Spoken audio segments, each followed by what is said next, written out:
दोस्तों, मन को संभाले रखिए। आज हम एक भावनात्मक कहानी लेकर आए हैं और मुझे उम्मीद है दोस्तों आपको बहुत पसंद आएगी। मन के भाव जगाने से जागते हैं दोस्तों। कहानी कुछ ऐसी है। महानगर के उस अंतिम बस स्टॉप पर जैसे ही कंडक्टर ने बस रोककर दरवाजा खोला, नीचे खड़े एक देहाती बुजुर्ग ने चढ़ने के लिए हाथ बढ़ाया। एक हाथ से सहारा ले डगमगाते कदमों से वे बस में चढ़े, क्योंकि दूसरे हाथ में थी भगवान गणेश की एक अत्यंत मनमोहक बाल मूर्ति।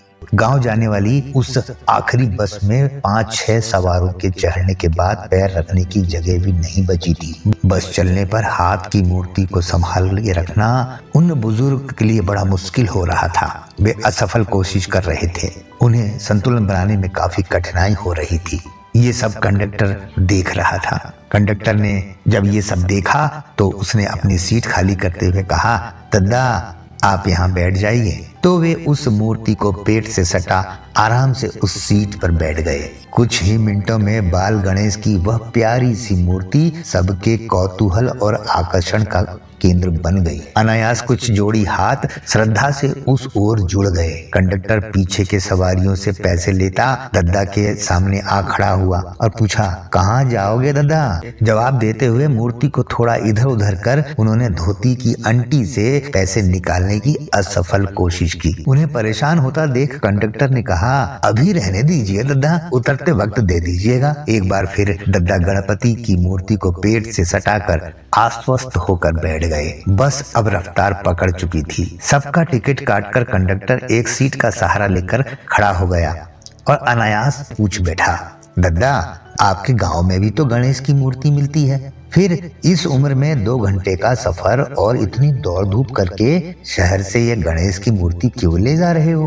प्रश्न सुनकर दद्दा मुस्कुराते हुए बोले, हाँ आजकल तो त्योहार आते ही सब तरफ दुकानें सज जाती हैं। गांव में भी मिलती है ऐसी मूर्तियां, पर ऐसी मूर्ति कहाँ? देखो ना ये कितनी प्यारी और जीवंत है। फिर संजीदगी से कहने लगे, यहाँ से मूर्ति ले जाने की भी एक कहानी है बेटा। दरअसल हम पति पत्नी को भगवान ने संतान सुख से वंचित रखा। सारे उपचार तंत्र मंत्र सब किए, फिर नसीब मानकर स्वीकार भी कर लिया और काम धंधे में मन लगा लिया।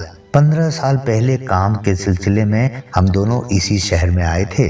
गणेश पूजा का त्योहार नजदीक था तो मूर्ति और पूजा का सामान खरीदने यहाँ बाजार गए।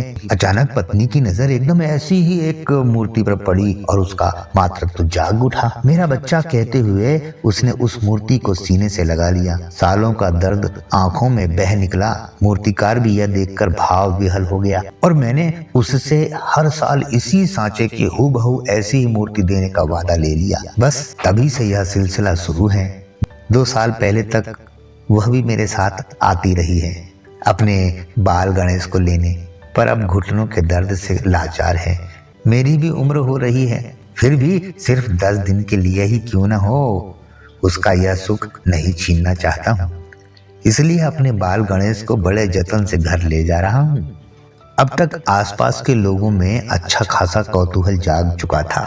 कुछ लोग अपनी सीट से झांककर तो कुछ उचक कर मूर्ति को देख मुस्कुराकर हाथ जोड़ रहे थे।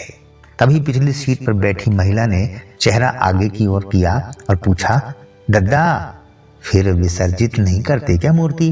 अब भगवान को हम लेकर आए हैं तो विधि विधान से उनकी पूजा अर्चना करते हैं और फिर हम विसर्जन भी करते हैं, पर इन दिनों हमारा जीवन बदल जाता है।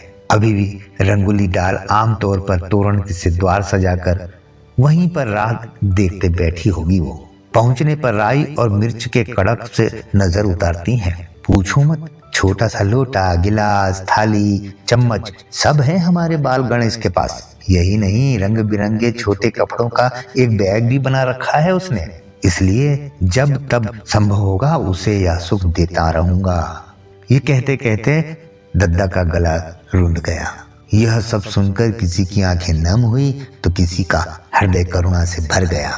बस अपनी गति से आगे बढ़ी चली जा रही थी और दद्दा का गांव आने ही वाला था, इसलिए उन्हें मूर्ति संभाल कर खड़े होते हुए देख पास खड़े व्यक्ति ने कहा, लाइए है मूर्ति मुझे दे दीजिए। तो उसके हाथों में मूर्ति को धीरे से थमाकर धोती की अंटी से पैसे निकालकर कंडक्टर को देते हुए दद्दा ने कहा, लो बेटा 1.5 टिकट काटना। यह सुनकर कंडक्टर ने आश्चर्य से कहा, अरे आप तो अकेले आए हैं ना, फिर ये 1.5 टिकट? दद्दा ने मुस्कुराते हुए कहा, दोनों नहीं आए क्या? एक मैं और एक ये हमारा बाल गोपाल गणेश।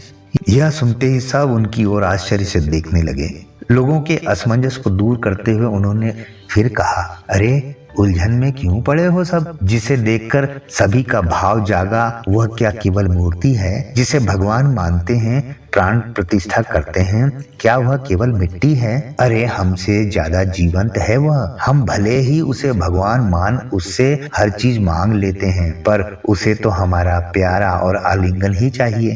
यह कहते हुए दद्दा का कंठ भर आया। उनकी बातों को मंत्र मुग्ध होकर सुनते कंडक्टर सहित सभी सहयात्री वात्सल्य के इस अनोखे सागर में गोते लगा रहे थे। उनका गांव आ गया और एक झटके से बस रुक गई। कंडक्टर ने 1.5 टिकट के पैसे काटकर बचे पैसे और टिकट उन्हें थमाकर आदर से दरवाजा खोला। नीचे उतरकर दद्दा ने जब अपने बाल गणेश को थामने उस यात्री की ओर हाथ बढ़ाया तो कंडक्टर सहित सबके मुंह से अनायास निकला, देखिए दद्दा संभल के। और दद्दा किसी नन्हे शिशु की तरह उस मूर्ति को दोनों बाहों में थामे तेज कदमों से पगडंडी की तरफ उतर गए।